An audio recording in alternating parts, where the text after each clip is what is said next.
आपने वीरप्पन का नाम जरूर सुना होगा। आज भी वीरप्पन की जुर्म और खौफ की चर्चा होती रहती है।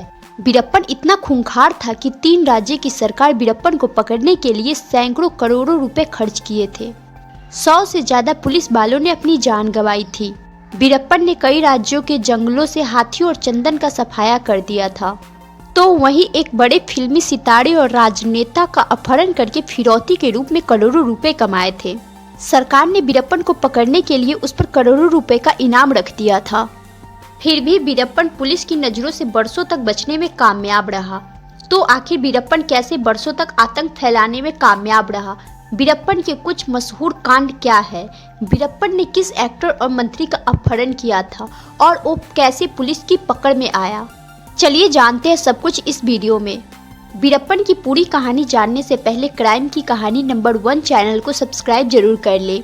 दोस्तों, अपराध की दुनिया में तो ये वीरप्पन के नाम से मशहूर हुआ करता था, मगर इसका पूरा नाम कुसे मुनुसामी वीरप्पन था। वीरप्पन का जन्म 18 जनवरी 1952 को तत्कालीन मद्रास स्टेट के गोपीनाथन गांव में हुआ था। अब ये गांव कर्नाटक के जामगांव जिले के अंतर्गत आता है। वीरप्पन ने बहुत कम उम्र में ही अपराध की दुनिया में कदम रख दिया था।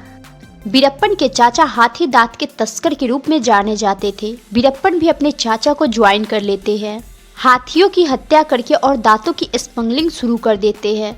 कई साल तक वीरप्पन अपने चाचा के साथ ही काम करता है, लेकिन एक समय बाद चाचा से विवाद होने पर, चाचा से अलग होने पर खुद ही हाथियों की हत्या करके दांत की स्मगलिंग करना शुरू कर देता है। कहा जाता है कि वीरप्पन 100-200 नहीं बल्कि लगभग 2 से 3 हजार हाथियों की हत्या की थी।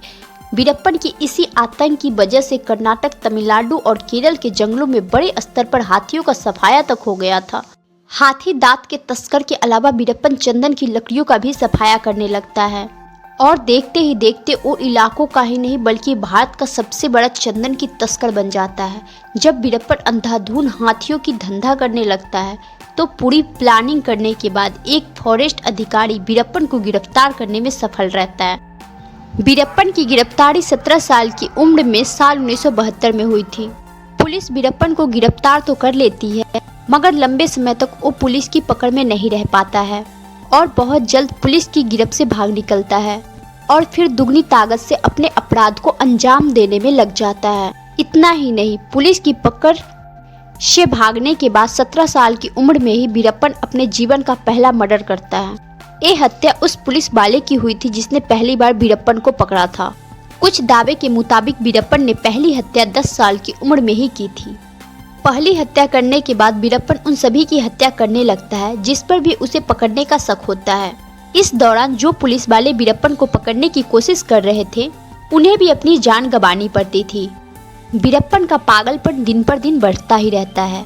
इसी को देखते हुए 1987 में चिदम्बरम नाम के फॉरेस्ट ऑफिसर वीरप्पन को पकड़ने का प्लान बनाते हैं।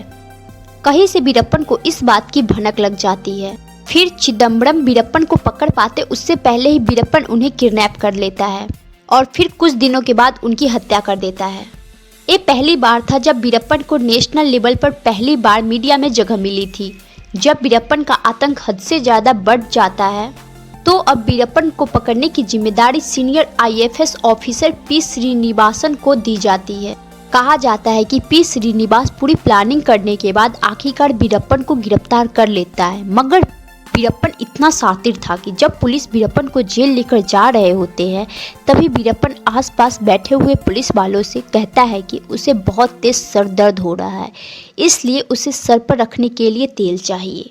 आसपास बैठे पुलिस वाले ज़्यादा दिमाग नहीं लगाते हैं और वो वीरप्पन के कहे अनुसार वो वीरप्पन को सर में रखने के लिए तेल दे देते हैं, मगर वीरप्पन बहुत तेजी से उस तेल को सर में ना रख करके बड़ी सावधानी से अपने हाथ में मल लेता है और चुपके चुपके हथियार को सरकाकर हाथ से निकाल लेता है और फिर पुलिस वालों की गिरफ्त से भाग निकलने में कामयाब हो जाता है। वीरप्पन जितना शातिर था इसका अंदाजा आप इस बात से लगा सकते हैं कि वीरप्पन भले ही श्रीनिवास की गिरफ्त से भाग निकलता है, लेकिन वो श्रीनिवास के द्वारा पकड़े जाने से ज़्यादा नाराज था। वो श्रीनिवास को खत्म करने की कसम खा लेता है और श्रीनिवास को खत्म करने की प्लानिंग में लग जाता है। प्लानिंग के तहत वीरप्पन अपने छोटे भाई अर्जुनन को अपने साथ मिला लेता है और उससे कहता है कि तुम पी श्रीनिवासन को यकीन दे दो कि मैं सरेंडर करने वाला हूँ। वीरप्पन का छोटा भाई ऐसा ही करता है और वो किसी तरह पी श्रीनिवासन के संपर्क में आता है और उनसे कहता है कि वीरप्पन सरेंडर करना चाहता है। पी श्रीनिवास वीरप्पन की चालाकी को नहीं समझ पाते हैं और वीरप्पन को पकड़ने निकल जाते हैं और जैसे ही वीरप्पन और पी श्रीनिवास का आमना सामना होता है, वीरप्पन श्रीनिवास को गोली मार देता है। पी श्रीनिवास की हत्या कर देने के बाद भी वीरप्पन को शांति नहीं मिलती और वो क्रूरता की सारी हदों को पार करते हुए श्रीनिवास का सर काटकर अलग कर देता है और फिर उनसे साथियों के साथ सर से फुटबॉल खेलता है। वीरप्पन की इस करतूत की खबर से हर कोई शॉक्ड रह जाता है। इस खबर के बाद कई पुलिस वाले वीरप्पन को खत्म करने के लिए पूरा जी जान लगा देते हैं, मगर वीरप्पन उन लोगों की पकड़ से दूर रहता है और वो लगातार हाथी दांत की स्मगलिंग और चंदन की तस्करी में लगा रहता है। अपना आतंक बढ़ाते हुए वीरप्पन अब किडनैपिंग में भी लग जाता है। वैसे तो छोटी मोटी किडनैपिंग वीरप्पन काफी समय से कर रहा था, मगर 1991 में वीरप्पन कर्नाटक के बड़े ग्रेनाइट के खदान के मालिक के बेटे का अपहरण कर लेता है और फिरौती के रूप में 1 करोड़ रुपए की डिमांड करता है। कई बातचीत के बाद 15 लाख की फिरौती के बाद वीरप्पन उस बिजनेसमैन के बेटे को आज़ाद करता है। अब तक तमिलनाडु और कर्नाटक सरकार भी वीरप्पन से बहुत ज़्यादा तंग आ चुकी थी और किसी भी हाल में वीरप्पन को खत्म करना चाहती थी। इसलिए स्पेशल टास्क फोर्स बनाई जाती है जिसका काम सिर्फ वीरप्पन को पकड़ना था। पी श्रीनिवास की हत्या करने के बाद सीनियर आईएएस अधिकारी टी श्रीकृष्णा वीरप्पन को पकड़ने की जिम्मेदारी अपने हाथ में लेते हैं। ये लगातार वीरप्पन पर नजर रखना शुरू कर देते हैं। इस बात की खबर वीरप्पन को भी लग जाती है और फिर साजिश के तहत वीरप्पन आईएएस हरिकृष्णा की भी हत्या कर देता है। कुछ समय बाद वीरप्पन शकील अहमद नाम के एक बड़े पुलिस अधिकारी को थाने में हमला करके 5 अन्य पुलिस वालों के साथ मार देता है। एक आईपीएस की हत्या से प्रशासनिक स्तर पर खलबली मच जाती है और वीरप्पन को पकड़ने के लिए नई योजना बनाई जाती है। इस नई योजना के तहत अब पुलिस वालों की बजाय बीएसएफ को वीरप्पन को पकड़ने की जिम्मेदारी दी जाती है। बीएसएफ के कई सारे जवान तमिलनाडु और कर्नाटक के जंगलों में लगा दी जाती है, मगर आगे चलकर बीएसएफ को स्थानीय भाषा की वजह से बहुत सारी कठिनाइयां होने लगती है। इसी बीच वीरप्पन और उनके टीम के सदस्य अलग अलग समय पर 20 से ज़्यादा बीएसएफ जवानों की हत्या भी कर देते हैं। आखिरकार तमिलनाडु सरकार की विरोध की वजह से बीएसएफ को जंगल से हटाना पड़ता है। बीएसएफ के बाद वीरप्पन को पकड़ने का जिम्मा गोपाल कृष्ण नाम के अधिकारी अपने हाथ में लेते हैं। इस बात की जानकारी वीरप्पन को लग जाती है कि गोपाल कृष्ण ने उसे पकड़ने की जिम्मेदारी ली है। इस बात से वीरप्पन को काफी गुस्सा आता है और 9 अप्रैल 1993 की सुबह एक गांव में गोपाल कृष्ण के लिए गंदी गंदी गालियों वाला पोस्टर लगवाता है। गालियों के द्वारा वीरप्पन गोपाल कृष्ण को चैलेंज भी करता है, अगर दम है तो मुझे पकड़ के दिखाओ। इस पोस्टर के अलावा वीरप्पन एक पास के गाँव में ही एक और व्यक्ति की हत्या भी कर देता है। पोस्टर और हत्या की खबर के बाद गोपाल कृष्ण जल्द से जल्द वीरप्पन को पकड़ने के लिए पूरे दल बल के साथ जंगल की तरफ बढ़ चलते हैं। इस बार गोपाल कृष्ण 43 पुलिस वालों के साथ वीरप्पन को पकड़ने जा रहे थे। अभी गोपाल कृष्ण और उनके साथियों कुछ दूर ही पहुंचे थे कि गोपाल कृष्ण की गाड़ी कुछ ही दूर बाद खराब हो जाती। इस कारण गोपाल कृष्ण जीप से उतरकर पुलिस बस में बैठ जाते हैं। इस बस में गोपाल कृष्ण के अलावा 15 पुलिस और 2 फॉरेस्ट गार्ड सवार थे। इस बस के पीछे एक और बस भी तमिलनाडु पुलिस अधिकारी अशोक कुमार और 6 अन्य पुलिस के साथ बैठे हुए थे। वीरप्पन को इस बात की भी खबर लग जाती है कि गोपाल कृष्ण पूरे दल बल के साथ उसे पकड़ने आ रहे हैं। इसलिए वीरप्पन खतरनाक प्लान बनाता है, रास्ते में बारूद बिछा देता है और गोपाल कृष्ण और उनके टीम के इंतजार में बैठा रहता है। जैसे ही वीरप्पन की नज़र गोपाल कृष्ण और उनके टीम पर पड़ती है, वीरप्पन ब्लास्ट करने का इशारा कर देता है। इशारा मिलते ही वीरप्पन के साथी बिछाए गए बारूद में जबरदस्त विस्फोट कर देते हैं। विस्फोट इतना धमाकेदार होता है कि बस के परखच्चे उड़ जाते हैं। गोपाल कृष्ण समेत सभी पुलिस वाले एक झटके में मारे जाते। ये पहली बार था जब वीरप्पन इतनी लोगों की हत्या की थी। इस खबर से पूरे देश में सनसनी मच जाती है। एक बार फिर से तमिलनाडु, कर्नाटक और केरल सरकार मिलकर वीरप्पन को पकड़ने की योजना बनाते हैं। 1992 में जिस स्पेशल टास्क फोर्स का गठन किया जाता है वो फिर से वीरप्पन को पकड़ने की योजना बनाते हैं। जंगल में आतंक मचाने के अलावा वीरप्पन ने शादी भी की थी। रिपोर्ट्स के मुताबिक 1990 में मुथुलक्ष्मी नाम की महिला से शादी भी की थी। 1993 के घटना के बाद पुलिस वाले पूरी प्लानिंग करने के बाद फाइनली वीरप्पन की पत्नी को गिरफ्तार करने में सफलता हासिल कर लेते हैं। मुथुलक्ष्मी पर वीरप्पन के सहयोग करने का आरोप लगाया जाता है। इसके अलावा कई अन्य धाराओं के तहत मुथुलक्ष्मी पर FRI दर्ज किया जाता है, मगर आगे चलकर मुथुलक्ष्मी को सभी अपराधों से मुक्त करते हुए रिहा कर दिया जाता है। इधर वीरप्पन अब भी पुलिस के गिरफ्त से बाहर ही रहता है और अपनी मर्जी के मुताबिक हाथियों की हत्या, चंदन की तस्करी और पुलिस वालों से लेकर आम लोगों की हत्या करना जारी रखता है। वीरप्पन ये सब जरूर कर रहा था, मगर अब उसके मन में भी पुलिस का खौफ बैठ गया था। यही कारण है कि जब 1992 में वीरप्पन के घर एक बेटी का जन्म होता है तो कुछ समय तक वीरप्पन अपनी बेटी को संभाल कर रखता है, मगर जब रात के समय बेटी रोती थी तो उसके रोने की आवाज जंगल में काफी दूर तक जाती थी। इस कारण वीरप्पन को डर सताने लगता है, कहीं बच्चे की रोने की आवाज सुनकर शायद पुलिस उस तक न आ जाए। इसलिए एक रात वीरप्पन अपनी बेटी का गला दबाकर उसकी हत्या कर देता है। 1993 में वीरप्पन की बेटी का सड़ा गला सर्व कर्नाटक के एक जंगल में मिलता है। अप्रैल 1993 में धमाके से 22 लोगों की हत्या करने के बाद 24 मई 1993 को वीरप्पन और उसके गैंग वाले 6 और पुलिस वाले की हत्या कर देते हैं, जो वीरप्पन को पकड़ने की कोशिश में लगे हुए थे। अब तमिलनाडु सरकार खुद ही BSF की तैनाती आसपास के जंगलों में कर देते हैं। कई महीनों की मेहनत के बाद एक दिन BSF को वीरप्पन की जानकारी हाथ लगती है। इसके बाद पुलिस और वीरप्पन गैंग दोनों का एनकाउंटर होता है और इस एनकाउंटर में वीरप्पन के 6 साथी मारे जाते हैं और पुलिस वाले 9 को गिरफ्तार करते हैं। कहे जाते हैं कि मारे गए लोग और गिरफ्तार किए गए लोग किसी भी तरह से पुलिस को सहयोग करने से मना कर देते हैं। मारे गए लोग के परिवार वाले सरकार से किसी भी तरह के मुआवजा लेने से मना कर देते हैं, क्योंकि वीरप्पन ने उनसे ऐसा करने के लिए कहा था। बदले में वीरप्पन मारे गए लोगों के परिवार वालों को मोटी रकम देता है। 1993 के अलावा 1994 में भी वीरप्पन कई पुलिस वालों को मौत का घाट उतार देता है। 1995 में 3 फॉरेस्ट अधिकारी को किडनैप कर लेता है, जबकि 1996 में वीरप्पन और इसके गैंग के साथ एनकाउंटर में 19 पुलिस वाले मारे जाते हैं। 1996 में ही वीरप्पन का पता लगाने के लिए पुलिस वाले वीरप्पन का भाई अर्जुन को गिरफ्तार करते हैं।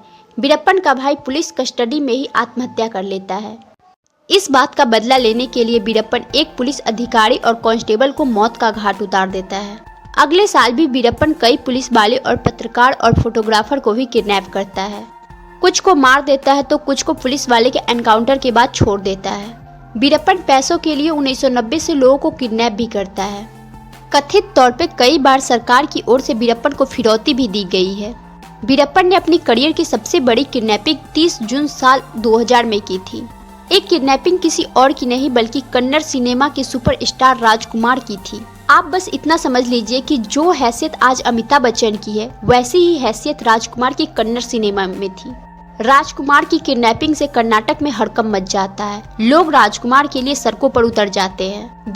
बेंगलुरु समेत कई हिस्सों में बड़े स्तर पर हिंसा की खबरें आती है। हालात जब नियंत्रण के बाहर जाने लगता है तब कर्नाटक सरकार मदद के लिए तमिलनाडु सरकार से बात करती है।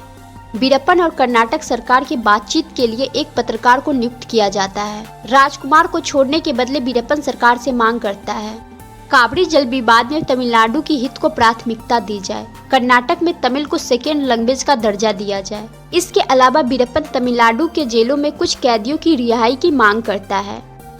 दावों के मुताबिक कई राउंड के बातचीत के बाद फाइनली अपहरण के 108 दिन बाद राजकुमार को वीरप्पन द्वारा रिलीज कर दिया जाता है।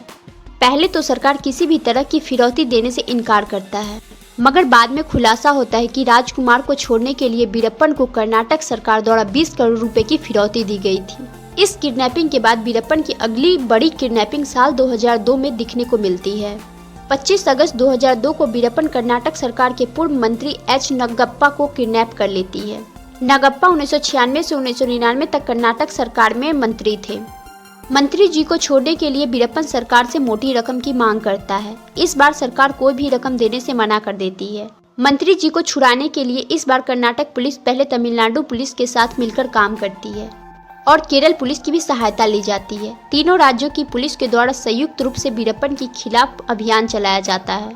वीरप्पन के गैंग के साथ इनका एक एनकाउंटर भी होता है। इस एनकाउंटर में पुलिस वाले नगप्पा को छुड़ाने में नाकाम रहते हैं और फिर किडनैपिंग के 3 महीने बाद नगप्पा की लाश कर्नाटक की जंगल में मिलती है। नगप्पा की हत्या के बाद कर्नाटक सरकार द्वारा वीरप्पन पर 15 करोड़ रुपए का इनाम रख दिया जाता है।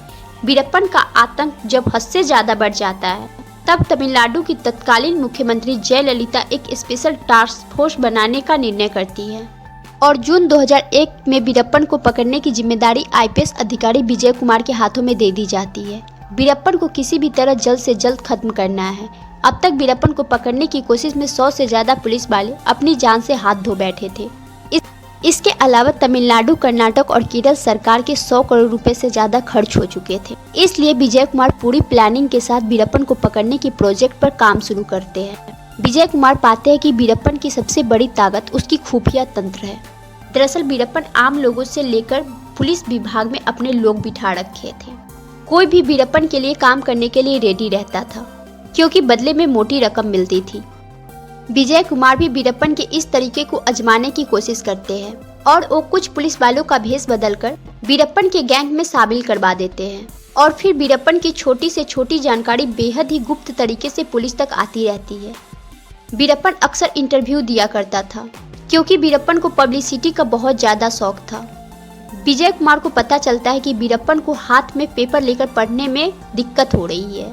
इस पर एक्सपर्ट डॉक्टर की राय ली जाती है तो वो अंदाजा लगाते हैं कि शायद वीरप्पन की आंख में कोई समस्या है। इसी के बाद वीरप्पन के गैंग में शामिल पुलिस वाले वीरप्पन का भरोसा जीतने के बाद वीरप्पन को कहते हैं कि जल्द से जल्द आंखों का इलाज करवाना होगा, नहीं तो समस्या बहुत ज्यादा बढ़ जाएगी। किसी भी तरह भरोसे में लेने के बाद वीरप्पन बाहर जाकर इलाज करवाने के लिए रेडी हो जाता है, मगर पहचाने जाने के डर से वीरप्पन अपना भेष बदल लेता है। वीरप्पन को अपनी मूंछों से बहुत ज्यादा प्यार था, मगर पहचाने जाने के डर से वो अपने मूंछें कटवा लेता है। फिर प्लानिंग के साथ अपने 3 साथियों के साथ जंगल से निकल वीरप्पन सड़क पर आता है और सड़क पर खड़ी एक एम्बुलेंस में बैठ जाता है। ये एम्बुलेंस वीरप्पन के गैंग में ही शामिल पुलिस वालों ने खड़ी की थी। वीरप्पन को इस बात की जरा से भी भनक नहीं लगती है कि जिस एम्बुलेंस में वो बैठ रहा है उसका ड्राइवर पुलिस वाला ही है। वीरप्पन अपने साथियों के साथ आराम से एम्बुलेंस में बैठ जाता है और एम्बुलेंस तेज गति से आगे की ओर बढ़ने लगती है। सब कुछ पहले से ही प्लान था, इसलिए पहले से जहां विजय कुमार पुलिस के साथ घात लगाकर बैठे हुए थे वहां पर पहुंचते ही अचानक से एम्बुलेंस का ड्राइवर एम्बुलेंस रोक देता है और वो एम्बुलेंस से कूदकर दूसरी तरफ भाग जाता है। फिर दूसरी तरफ से एक आवाज सुनाई देती है, वीरप्पन, पुलिस ने तुम्हें चारों तरफ से घेर लिया है, अच्छा है कि तुम हथियार डाल दो। जवाब में एम्बुलेंस के अंदर से गोली चलती है। एक गोली चलते ही पुलिस वाले बाहर से अंधाधुंध फायरिंग शुरू कर देते हैं और ये फायरिंग अगले 20 मिनट तक होती रहती है। रिपोर्ट्स के मुताबिक 20 मिनट में 338 राउंड की फायरिंग की जाती है। थोड़ी देर बाद जब एम्बुलेंस के अंदर से भी फायरिंग बंद हो जाती है और कुछ भी एक्टिविटी नजर नहीं आती है, तब विजय कुमार एम्बुलेंस के अंदर जाते हैं और देखते हैं कि वीरप्पन और उसके 3 साथी मरे हुए हैं। इसके बाद भी पुष्टि के लिए इन सभी को पास के अस्पताल में भेजा जाता है। यहाँ वीरप्पन समेत उसके साथियों को मृत घोषित कर दिया जाता है। वीरप्पन और गैंग के चैप्टर भले ही बंद हो गए हो, मगर उसके परिवार में वीरप्पन की बेटियां अभी भी है। आपको जानकर हैरानी होगी कि वीरप्पन की 2 बेटियां हैं, जिसमें से वीरप्पन की एक बेटी विद्या रानी वीरप्पन 2020 में Bharatiya Janata party BJP join की थी और बहुत जल्द ही विद्या रानी को बीजेपी का यूथ का उपाध्यक्ष भी बना दिया जाता है। भाजपा द्वारा वीरप्पन की बेटी को पार्टी में शामिल करने को कई लोगों द्वारा आलोचना भी की गई थी। कुल मिलाकर वीरप्पन की बात करें तो वीरप्पन ने 180 लोगों की हत्या की, जिसमें अधिकतर पुलिस वाले थे। वीरप्पन पर लगभग 2 से 3 हजार हाथियों का मामला दर्ज है। इसके अलावा वीरप्पन चंदन की तस्करी से लगभग 150 करोड़ रुपए की संपत्ति बनाई थी। आज के हिसाब से देखें तो वीरप्पन को पकड़ने पर लगभग 750 करोड़ रुपए खर्च हुए थे। तमिलनाडु, कर्नाटक और केरल सरकार द्वारा वीरप्पन के ऊपर रखे गए इनाम की बात करें तो आज के हिसाब से ये राशि 50 करोड़ से ज्यादा होती है। दोस्तों, ये पूरी कहानी जानने के बाद आप क्या कहना चाहेंगे कमेंट करके जरूर बताएं। अगर आपको हमारी मेहनत पसंद आई हो तो वीडियो को लाइक और चैनल को सब्सक्राइब जरूर कर लें।